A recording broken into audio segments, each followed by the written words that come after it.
Welcome back.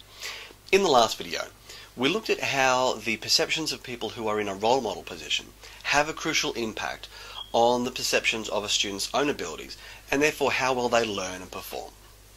This is why it's so important that both teachers and parents are very much aware of their child's progress. The problem, though, is that often parents become very oblivious to the child's progress, not because the child's not making any progress, but often because the tutor hasn't communicated that progress effectively. So over the next 4 videos, I'm going to run you through a really simple process I call the Power Progress Communication Formula. Now the first thing is just to be aware of what progress actually is. When asked to communicate progress to parents, the mistake that a lot of tutors make is simply to tell the parents what the student can do or what they're good at. For example, James can identify and describe the main themes within short stories with confidence. Well, it's nice to know that James can do this, obviously. It's important to know about strengths, but strengths aren't progress. So what is progress? Progress is about improvement. It's about something that the student can do now that they couldn't do in the past, or at least something that they can do now at a higher level than what they could in the past.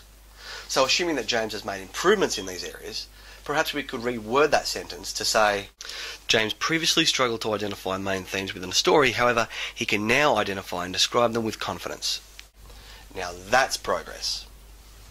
So this table I call the Power Progress Matrix. It's basically a communication template that we can use when describing our students' progress.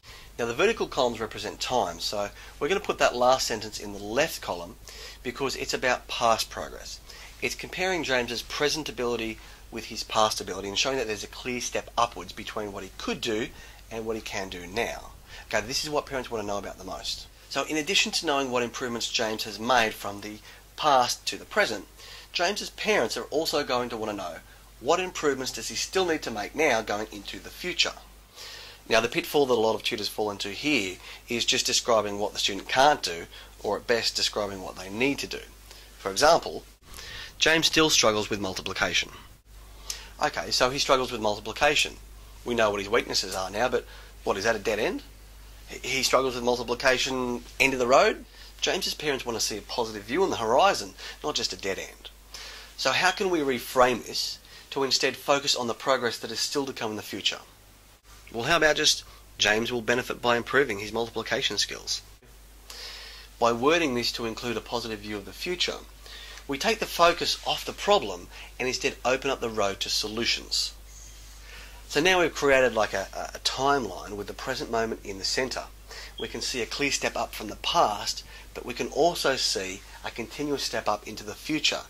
So it's starting to look a lot more like a staircase, really, isn't it?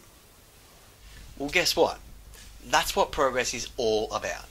It's about taking the time to look back over the stairs that have already been climbed, but keeping a positive view of the stairs that are still to come.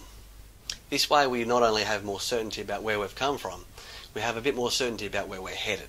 It's one of those things where making a slight difference in the wording can make a big difference to the meaning that it has. So to summarise the first step in the Progress Communication Formula, remember that progress is not just about what students can and can't do, it's about what they can do now that they couldn't do before. So the way that you word that should show a clear step up between past performance and present ability. Rather than talk about what the student still struggles with, redirect the focus away from present problems, instead towards future solutions. So talk about what the student can improve upon rather than what they just can't do. So by this stage, the parents are well aware that the student is making progress. Now this is great, but this alone is still not enough to have the full impact. So in the next video, we're going to look at one little thing that you can add to that description that will literally double the impact that the communication will have. I'll see you in the next video.